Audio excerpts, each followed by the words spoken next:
जब हम वहां जाने लगे गाड़ी में, तो उन्होंने राइफल निकाल के मेरे भाई के माथे पे लगाया और कहा कि गोली मार देंगे, ये भूमिहार के गांव है, हमरे चलते बिकुआ का करने थे, ओकरो मरबे यार। आपके ऊपर जब बंदूक तानी गई तो वहां पे प्रशासन के लोग कहाँ थे? प्रशासन के लोगों को पूरे गांव ने ढकेल के पीछे कर दिया था और तुरंत वहां पे ऐसी नौबत आ गई कि प्रशासन को फोर्स मंगानी पड़ी। बिक्कू जब मेरे सामने खड़े हुए तो बिक्कू को भी पीछे से लोग मारने लगा कि इन्होंने बचे थे, ये क्या समझ ले लिए तो नहीं की। ये आपने जो पोस्ट किया है इसका मतलब क्या है? और मुखिया जी ने सच में बोला है कि मैं भूमिहार हूँ और गोली मार दूंगा आपको? मैं जैसी गाड़ी में बैठने गई और मतलब अभी मैं मंच से उतर के जा ही रही हूँ, दौड़ करके पूरी पब्लिक को उन्होंने बुला लिया और देन वहां पे मारा पीटी, मतलब गाली गलौज, गालियां तो इतनी गंदी गंदी दी गई हैं कि मैं बोल नहीं सकती हूँ।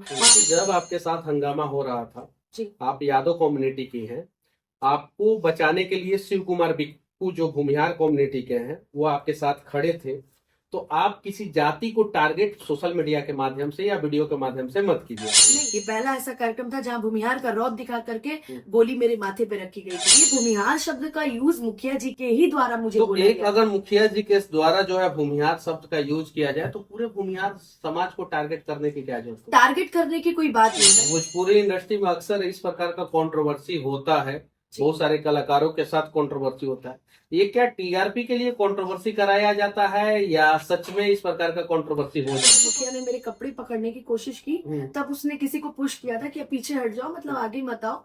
तो फिर इसका कोई वीडियो एविडेंस, कोई फुटेज? मैं वीडियो मंगवा रही हूँ। कमेटी के सभी लोगों के खिलाफ आपने वहां की कमेटी के लोग ने इतनी ज्यादा ड्रिंक कर रखी थी कि वो लोग मेरे गाड़ी पर बैठकर मेरे गाड़ी के शीशे को मार रहे थे।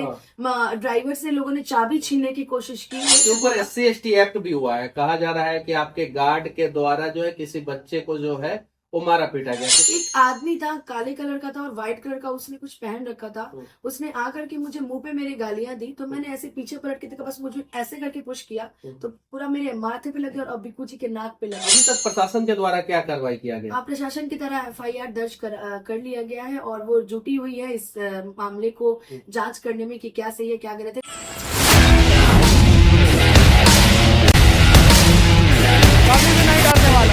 अभी मेरे साथ अनुपमा यादव है, इनके साथ नवादा के वारसलीगंज में बदतमीजी हुआ है, मारपीट हुआ है, इनके भाई का सोने का चैन भी छीन लिया गया है। कार्यक्रम में गई थी, आखिर क्या हुआ था आइए जानते हैं। उससे पहले मैं बता देना चाहता हूं कि अनुपमा यादव के द्वारा जो है, जो ऑर्गेनाइजर है उनके ऊपर FIR कराया जा चुका है और ऑर्गेनाइजर के द्वारा भी SC/ST एक्ट जो है अनुपमा यादव पे कराया जा चुका है। तो क्या घटना हुआ था? मेरा कार्यक्रम था 14 तारीख को रात में नारू मुरार गांव में और जो वारसलीगंज में पड़ता है नवादा में। मेरा वहाँ पे कार्यक्रम था जिसका समय था 10 बजे। मुझे 10 बजे जाना था और किस दिन? 14 तारीख को। और मुझे अगले दिन मतलब रात में 2-2:30 बजे के बीच में लोगों ने बोला था कि आप 3 बजे तक चले जाइएगा। 2 एंट्री लगाने की मेरी बात हमेशा होती है, शुरू से ही है। मैं वहां 10 बजे पहुंच गई थी, लेकिन ये हुआ कि कार्यक्रम 10 बजे स्टार्ट ही हुआ था। मुझे जहाँ तक अमिताशी का लाइव भी है, 10 बजे कार्यक्रम स्टार्ट हुआ तो मेरी टीम वहां पे ऑलरेडी पहुंची हुई थी, मेरे म्यूजिशियंस, सिंगर सब पहुंचे हुए थे। तो मैंने बात किया तो ये हुआ कि दीदी आप थोड़ी देर बाद आइए ना, अभी थोड़ा सा अभी स्टार्ट हो जाने दीजिए फिर आप आइए। मैंने कहा कि ठीक है चलो अच्छी बात है, मैं बाद में आती हूँ। 10 बजे मैं वहां पे एंट्री कर लिया, बीच में बड़ी सारी गाड़ियां लगी हुई थी, गाड़ी को हटाते हुए पीछे से मैं 10:30 बजे मंच पे चढ़ गई। वहां पे चढ़ने के बाद ये हुआ कि अब अनुपमा को मंच पे बुलाया जाएगा गाने के लिए, क्योंकि मैं तो टाइम से पहुंच गई थी। लेकिन शिव कुमार बिक्कू जी का आगमन उस मंच पे हो गया और बिक्कू जी के आने के बाद पहले बिक्कू जी को गवा दिया गया, मुझे माइक दिया गया 12 बजे। तो आप मुझे 9 ही बजे बुला लीजिए, 10 ही बजे बुला लीजिए, आप मुझे बुलाइएगा, आप गवाइएगा 12 बजे, तो मेरी गलती थोड़ी है। मैं आपने फेसबुक पे पोस्ट किया है अभी से 2 घंटे पहले जी 14 अक्टूबर की रात नवादा में मेरे साथ हुए घटना के बारे में मैं बहुत परेशान हूं और आप सभी से बताना चाहती हूँ, जिसमें आपने जो है बताया है कि 10 बजे मैं वहां पहुंच गई और 3:43 पे जो है यानी 15 तारीख को सुबह जो है वहां से जाने लगे। वहां के मुखिया जी के द्वारा जो है अभद्रता किया गया। उसके अलावा जो है आपने जो है जातिवाद पे भी जो है कटाक्ष किया है कि मुखिया जो है वो भूमिहार थे और बोल रहे थे कि गोली मार देंगे। जबकि उस कार्यक्रम में जो है हर एक जाति के लोग आए थे और उस कमेटी में जो है हर एक जाति के लोग थे और उस गांव में भी जो है हर एक जाति के लोग थे। तो ये जो है, ये आपने जो पोस्ट किया है इसका मतलब क्या है? और मुखिया जी ने सच में बोला है कि मैं भूमिहार हूँ और गोली मार दूंगा आपको? ये जब कार्यक्रम स्टार्ट हुआ था उसी समय से, जब मेरे पास अभी भी मैसेजेस हैं जो अविनाश ने मुझे बुक किया था, मैंने उनको साफ साफ अक्षरों में मैसेज में लिख दिया था कि मैं जो है बिक्कू जी के साथ डुएट नहीं करूंगी, क्योंकि मुझे पता है कि डुएट करने के बाद वो जी मेरी निजी मामला है। उसके बाद जब मैंने उनको मना कर दिया, मैं जैसे ही मंच पे पहुंची, फिर मुखिया जी का दबाव आने लगा कि डुएट करवाओ, डुएट करवाओ। बल्कि वहां पे अमित आशिक जी भी मौजूद थे, जो मेरे साथ थाने में भी गए थे, और बिक्कू जी भी थाने में गए थे मेरे साथ। बिक्कू जी और अमित आशिक क्यों गए थे थाने में? वो क्योंकि उनके साथ भी अभद्रता हुई। वो आप लोगों के समर्थन में गए? जी, उनके साथ भी अभद्रता। शिव कुमार बिक्कू भी जो है आपके साथ? जी, साथ मेरे साथ। तो शिव कुमार बिक्कू जो है शायद से भूमिहार है जी।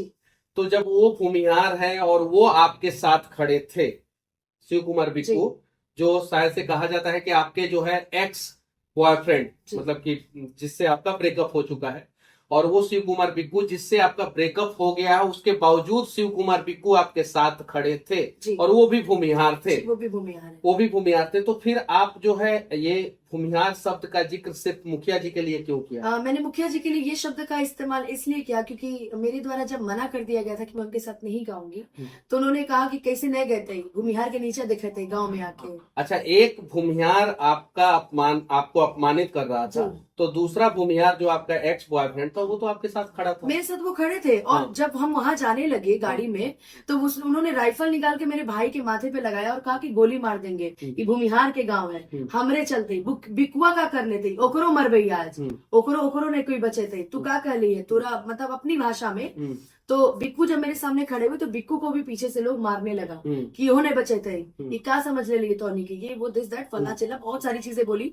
तो ये भूमिहार शब्द का यूज मुखिया जी के ही द्वारा मुझे तो बोला एक गया। अगर मुखिया जी के द्वारा जो है भूमिहार शब्द का यूज किया जाए, तो पूरे भूमिहार समाज को टारगेट करने की क्या जरूरत है? टारगेट करने की कोई बात नहीं है, मैंने किसी एक समाज को टारगेट नहीं किया। मैंने यहाँ पे मुखिया जी को बोला कि जो कि बोल रहे थे कि मैं भूमिहार हूँ, ये उनके द्वारा शब्द का यूज किया गया था। मैंने तो नहीं बोला, मैं तो कई सारे भूमिहार के साथ मैंने कार्यक्रम किया है, बिक्कू जी के साथ मेरा जहाँ कार्यक्रम होता है, बहुत अच्छा कार्यक्रम जो है इस संकट की घड़ी में आपके साथ बिल्कुल मेरे साथ वो खड़े थे, और वो खुद गए थे थाने, क्योंकि वो खुद मैंने पहले आपके ऊपर SC/ST एक्ट भी हुआ है। कहा जा रहा है कि आपके गार्ड के द्वारा जो है किसी बच्चे को जो है वो मारा पीटा गया, कितनी सच्चाई है? देखिए बच्चे, अच्छा एक बात बताइए, जब भगदड़ होगा तो बच्चे बीच में क्या करेंगे, आप ये भी तो सोचिए। कितने बजे भगदड़ मचा था? 3:50 पे।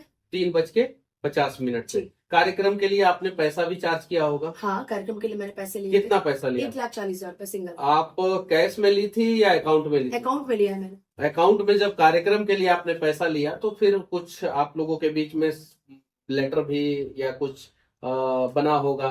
नहीं, इस ऐसे कार्यक्रमों में लेटर वगैरह नहीं बनते, बस हमारी बातें हो जाती है, क्योंकि हमारा जो कार्यक्रम है भोजपुरी समाज, हम लोग एक कितने घंटे का कार्यक्रम आपको करना था वहाँ? 3 घंटे का।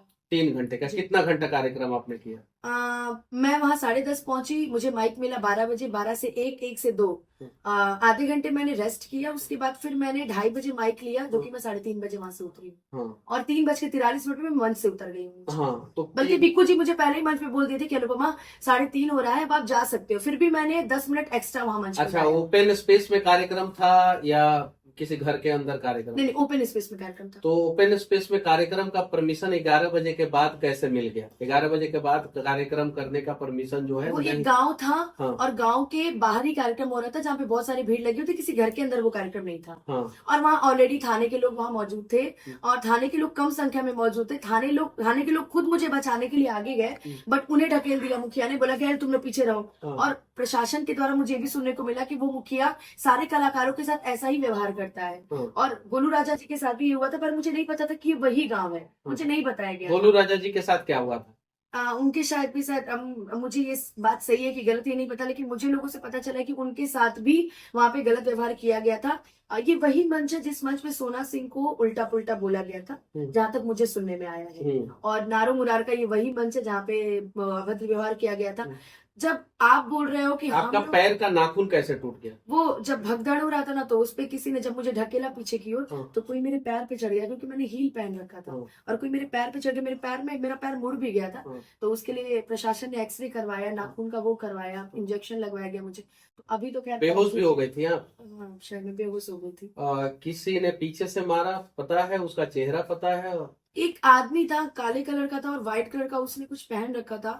उसने आकर के मुझे मुंह पे मेरे गालियां दी, तो मैंने ऐसे पीछे पलट के देखा, बस मुझे ऐसे करके पुश किया तो पूरा मेरे माथे पे लग गया और बिक्कू जी के नाक पे लग गई थी चोट, और वो बहुत तेज लगा था। तो फिर मैं जब सामने की ओर आई तो मेरे बाउंसर ने कुछ लोगों को ढकेलने की कोशिश की, और फिर उसके बाद अच्छा, आप बाउंसर यहाँ से लेके गई थी या वहां पे व्यवस्था वो हुआ? मेरे पर्सनल बाउंसर। कितने बाउंसर है? 4।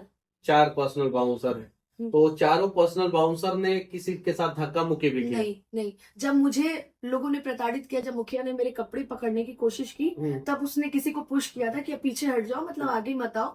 तो फिर इसका कोई वीडियो एविडेंस, कोई फुटेज? मैं वीडियो मंगवा रही हूँ, क्योंकि किसी ना किसी ने तो वीडियो, क्योंकि जब इंसान बहुत ऐसी हालत में हो कि मरना जीना लगा रहे, तो किसके पास टाइम है कि कोई मोबाइल निकाल के वीडियो बनाएगा? कोई दूसरा आदमी तो मैं मंगवाने की पूरी कोशिश कर रही हूँ कि मंगवाना, अब कौन दूर से किसने वीडियो बनाया? एक लड़के ने वीडियो बनाया था जो मेरे साथ इस थाने में इस केस में खड़ा था, उसका लोगों ने मोबाइल छीन लिया, उसे लोगों ने बुरी तरीके से मारा है, जो कि एफआईआर वो थाने में जाकर के दर्ज करा चुका है। तो वो आदमी आपके साथ था या वो आदमी नवादा का? मेरे साथ। उसने खुद बोला है कि जब गाड़ी पे बैठे थे तो मतलब कि जैसे ही उनके पीए ने, मतलब मेरे भाई को उसने आनंद, अविनाश और कमेटी के सभी लोगों के खिलाफ आपने एफआईआर दर्ज कराया? अभिनव आनंद, अभिनव आनंद और अविनाश। आनंद अलग लिखा है आपने, अविनाश अलग लिखा है। नहीं, ये दूर दूर हो गया होगा, लेकिन अभी बीच में स्पेस डाला है और बीच में मेरे पूरे में साथ में है, मेरे फोन में। हाँ। तो ये आनंद है, अविनाश है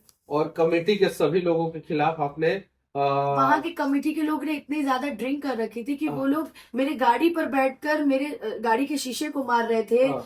ड्राइवर से लोगों ने चाबी छीनने की कोशिश की, मेरी गाड़ी को इतना क्षतिग्रस्त किया है। मनीष भाई, मैंने आपको फोटो भी दिखाया कि मेरी गाड़ी एजेंसी में टंगी हुई है, अब वो गाड़ी बन रही है पूरी तरीके से, और थाने पे मेरी गाड़ी की फोटो भी खींची गई है कि क्या क्या नुकसान किया गया मेरे गाड़ी में।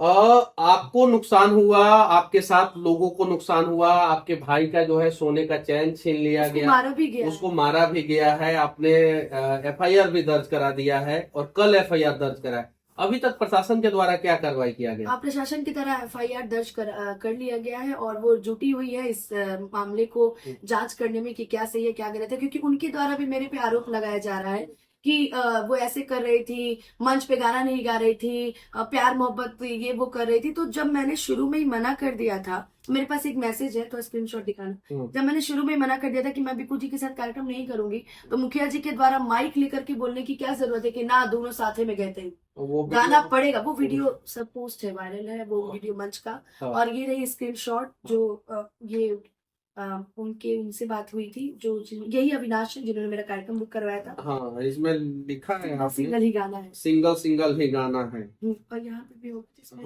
लिखा गया साथ में नहीं गाएंगी बिक्कू के। मेरे भाई ने मैसेज किया है, कोई दिक्कत नहीं, उसके लिए बोलिए सेंड करने की, क्योंकि मैं वीडियो बाइट नहीं भेज रही थी, मैं पैसे वापस करने पे लगी थी। तो उसने फिर यहाँ पे लिखा, हाँ लिखा है, आपने साफ साफ लिखा है, साथ में नहीं गाएंगे बिक्कू के, कोई दिक्कत नहीं है, उसके लिए बोलिए वीडियो सेंड करने के लिए उन्होंने। तो फिर उसके बाद से आपने वीडियो सेंड किया होगा। लेकिन जिस आदमी से आप नफरत कर रही थी, शिव कुमार बिक्कू से, वही आदमी जो है आपका रक्षक बनने का प्रयास किया, और उसके बाद से जो है आप जब संकट में थी तो आपके साथ जाके जो है एफआईआर भी कराई। ये बात सही है? ये बात सही है, जो चीजें सही है उसको सही बोलने में कोई हर्ज नहीं है। बल्कि जब वहाँ पे बोला गया कि बिक्कू भी इस कार्यक्रम में शामिल है, तो मैंने पहले मना कर दिया था अमित आशिक के मतलब कि आपको बिक्कू से इतना नफरत है कि बिक्कू के साथ आप गाने के लिए तैयार भी नहीं थी, और वो बिक्कू जो है आपके साथ जब मारपीट हुआ तो वो अपने जाति के लोगों के साथ नहीं खड़ा होके आपके साथ खड़े हुए। भैया, बात यहाँ नफरत की नहीं है, बात यहाँ ये है कि जब किसी के परिवार में कोई अलाउ ना करे तो फिर वो काम नहीं करना चाहिए। और मेरे परिवार में अलाउ नहीं था कि हम दोनों साथ में गाएं या फिर साथ में ऐसी कोई चीज करें, तो हम लोगों ने उस बात को माना था, तो मैंने उनको मना कर दिया था। शायद बिक्कू ने भी उधर से मना किया था कि नहीं साथ में नहीं होगा, लेकिन कार्यक्रम वालों ने मुझे बोला कि मैंने उनको एडवांस कर दिया और मैडम मेरा लॉस हो जाएगा। तो मैंने कहा ठीक है भैया, आपको बुलाना आप बुला लीजिए, मुझे कोई दिक्कत नहीं है, और मैं क्यों किसी का मैं खराब करूं, वो अपना गाएंगे मैं अपना गाऊंगी, मुझे कोई दिक्कत नहीं है। कौन सा हमारा जमीनी विवाद चल रहा है? अच्छा, एक और चीज, भोजपुरी इंडस्ट्री में अक्सर इस प्रकार का कंट्रोवर्सी होता है बहुत सारे कलाकारों के साथ कंट्रोवर्सी होता है। ये क्या टीआरपी के लिए कंट्रोवर्सी कराया जाता है या सच में इस प्रकार का कंट्रोवर्सी हो जाता है? जो कंट्रोवर्सी करते होंगे उनके बारे में तो मुझे नहीं पता, लेकिन मेरे साथ ये सच में ऐसी घटना हुई है जिसकी वजह से मुझे रातों रात में भोर में। इसके पहले इस प्रकार की घटना जो है बिहार में कहीं आपके साथ हुआ था या नहीं हुआ था? नहीं, कभी नहीं हुई। यूपी में कहीं नहीं। कहीं नहीं। प्रशासन से क्या उम्मीद है आपको? प्रशासन से मुझे यही उम्मीद है कि ये जो जिन्होंने भी मेरे साथ ऐसा गलत किया है या आगे किसी के साथ ऐसा गलत ना करे, इसलिए मैं निवेदन करती हूँ कि आप लोग इस मामले पे कड़ी से कड़ी कार्रवाई करिए, आप जांच करिए इस मामले की, क्योंकि मेरी तरफ से कोई ऐसी गलती नहीं हुई है कि मैंने किसी को। हाँ, आपको अगर बोलना था कि अनुपमा आप 5 बजे तक गाइए, तो गाने का वो एक नियम होता है कि आप अनुपमा मुखिया जी आए बात करने के लिए कि प्लीज आधे घंटे और गा दी। ठीक है, चलिए मैं गा दूंगी, मैं कलाकार हूँ, मेरा काम है गाना। और भूमिहार क्षेत्र में मेरा कई सारा कार्यक्रम ऐसा हुआ है जहाँ पे मैं 5:30 बजे तक कार्यक्रम की हूँ उनके प्यार से बोलने पर, और मैंने गाया है। तो मुझे इस मंच पे गाने में क्या दिक्कत था, पर बोलने का एक तरीका होता है। वो मैं जैसे ही गाड़ी में बैठने गई और मतलब अभी मैं मंच से उतर के जा ही रही हूँ, दौड़ करके पूरी पब्लिक को उन्होंने बुला लिया और देन वहां पे मारा पीटी, मतलब गाली गलौज, गालियां तो इतनी गंदी गंदी दी गई है कि मैं बोल नहीं सकती हूँ। वहां पे थाने के लोग भी मौजूद है, उन लोगों ने भी सुना है, प्रशासन के लोग भी मौजूद हैं। सबसे बड़ी बात, इस बात की पुख्ता सबूत है वहाँ की प्रशासन जो वहाँ पे तैनात थी, उन्होंने खुद देखा है भगदड़ होते हुए। तो प्रशासन वालों ने वीडियो रिकॉर्ड क्यों नहीं किया? अब ये मुझे नहीं पता उन्होंने क्यों किया, क्योंकि मैं खुद इतनी डर गई थी जब मेरा बाल खींचा गया, मुझे प्रताड़ित किया गया और मुखिया के द्वारा मुझे गालियां दी गई, मेरे गाड़ी पर बैठ करके मेरे शीशे को मारा गया। लेकिन सब कुछ तो ठीक है, आपने निवेदन किया कि आपको इंसाफ मिलना चाहिए। मैं आपसे निवेदन करना चाहता हूँ कि जब आपके साथ हंगामा हो रहा था, आप यादव कम्युनिटी की हैं, आपको बचाने के लिए शिव कुमार बिक्कू जो भूमिहार कम्युनिटी के हैं वो आपके साथ खड़े थे, तो आप किसी जाति को टारगेट सोशल मीडिया के माध्यम से या वीडियो के माध्यम से मत कीजिए। नहीं, मैं किसी भी तो फिर जाति मैंने के तो ये भी बोला ना, मैंने तो ये भी बोला कि मैं भूमिहार समाज में मैंने कई सारा कार्यक्रम किया है, ऐसा भी मैंने बोला है। अभी उस गांव के कहीं दिक्कत हुआ आपको? कभी नहीं मुझे दिक्कत हुआ है। तो वो ये दिक्कत मुझे पहली बार हुआ है, और उसने खुद ये बात बोली है कि हम भूमिहार है, तोरा गोली मार देंगे। ये बात मुखिया के द्वारा बोली गई है। मैं तो बोल ही रही हूँ कि मेरे अधिकतर दोस्त हैं भूमिहार में, बिक्कू जी भी भूमिहार हैं, और जितने भी मैं कार्यक्रम करती हूँ 99.9% भूमिहार लोगों में कार्यक्रम करती हूँ। आज तक कभी ऐसा देखा नहीं, और कभी ये नहीं बोला गया कि मैं भूमिहार हूँ तुम याद हो, कभी नहीं बोला गया। ये पहला ऐसा कार्यक्रम था जहाँ भूमिहार का रौब दिखा करके गोली मेरे माथे पे रखी गई थी। मैं सारे भूमिहार को नहीं बोल रही, सारे लोग गलत नहीं होते हैं, बट ये जो 2-4 लोग ऐसे हो जाते हैं ना जिनकी वजह से पूरे लोगों को ये दिक्कतें सहनी पड़ती है। अभी उस गांव के मुखिया आए थे मुझसे मिलने के लिए, जो पूर्व मुखिया थे, और उन्होंने मुझे बोला, कौन से कास्ट के हैं? हाँ मुझे नहीं पता, मैंने उनका, ये भूमिहारी है मुझसे, वो भी भूमिहार है, वो आपके मदद के लिए जो है वो आगे आए और उन्होंने मुझसे माफी मांगी कि अनुपमा जो भी हुआ मैं वहां पे नहीं मौजूद था, और ये उन्होंने ऐसा क्यों किया, वो ऐसा करते, और उन्होंने मेरे साथ नहीं किया ऐसा। ये मुझे पता चला उनसे कि उन्होंने बहुत सारे कलाकारों के साथ ये अभद्रता की हुई है, पर किसी ने आज तक आवाज नहीं उठाई। लोगों ने बोला कि गोलू राजा सोना सिंह का कार्यक्रम बहुत अच्छा हुआ था, मेरा भी तो कार्यक्रम बहुत अच्छा हुआ था। कार्यक्रम खत्म होने के बाद का तो कोई सीन बताएगा ही नहीं ना। शायद मुझे जहां तक सुनने में आया है, ये सच है कि गलत है भैया मैं नहीं जानती, बट गोलू राजा पे भी गोली रखी गई थी, बंदूक रखी गई थी, और वहां पे क्या हुआ नहीं हुआ, पर मुझे ये चीजें बर्दाश्त नहीं हुई, क्योंकि आज मेरे साथ ऊपर जब बंदूक तानी गई तो वहां पे प्रशासन के लोग कहाँ थे? प्रशासन के लोगों को पूरे गाँव ने ढकेल के पीछे कर दिया था, और तुरंत वहां पे ऐसी नौबत आ गई कि प्रशासन को फोर्स मंगानी पड़ी थी, ऐसी भी नौबत आई थी। फोर्स आया था बाहर से? फोर्स के आते आते फिर हमको एक गाड़ी शायद आई थी, बाद में एक गाड़ी आई थी, तो उन्होंने मुझे फिर निकल, जब मैं बेहोश हो गई थी, क्योंकि मुझे जब होश आया तो मैं गाड़ी में अंदर में मैं बैठी हुई थी, और मैं पूरे एकदम मतलब पूरे मेरे शरीर कांप रही थी, मैं बता नहीं सकती मैं कितना रोई थी उस दिन। और फिर मेरी गाड़ी को निकलवाया जा रहा था आगे की ओर, उस मुखिया ने जानबूझ के चाट का ठेला आगे कर दिया, वो बुलेट आगे कर दिया, कोई कहीं नहीं जाएगा, जाते ही तो मार देगी, मतलब मुंह से माँ की गाली देना, बहन की गाली देना, फिर उसके बाद मुझे गाली देना, मतलब बहुत सारी चीजें थी वहां पे, जिसकी वजह से मैं खुद ही इतनी फ्रस्ट्रेट हो गई थी कि मुझे समझ में नहीं आ रहा था मैं क्या करूं। चलिए, इस प्रकार की घटना जो है बिहार में नहीं घटना चाहिए, लेकिन इस प्रकार की घटना अगर घट रहा है तो उसे जातिवादी रंग देने का प्रयास भी नहीं करना चाहिए। बाकी अनुपमा के साथ जो घटना घटी है इस पे आप लोग क्या सोचते हैं, और कलाकारों की सुरक्षा की जिम्मेवारी आखिर बिहार में प्रशासन की है, सरकार की है, या जो कार्यक्रम करा रहा है उसकी है, या सबकी है? आप लोग कमेंट करके अपना राय जरूर रखें। हम लोग जो है चाहते हैं कि इस घटना पे प्रशासन जो है निष्पक्ष तरीके से कार्रवाई करे और जो भी दोषी लोग हैं उनके ऊपर कठोर से कठोर कार्रवाई करके जो है उन्हें सलाखों के अंदर डाले। अभी जो कमेटी है उसके द्वारा भी अनुपमा यादव और इनके बाउंसरों पे जो है SC/ST एक्ट का मुकदमा कर दिया गया है और इनके द्वारा भी जो है कमेटी पे और मुखिया जी पे, वहां के जो मुखिया हैं उनके ऊपर जो है FIR कर दिया गया है। जय हिंद।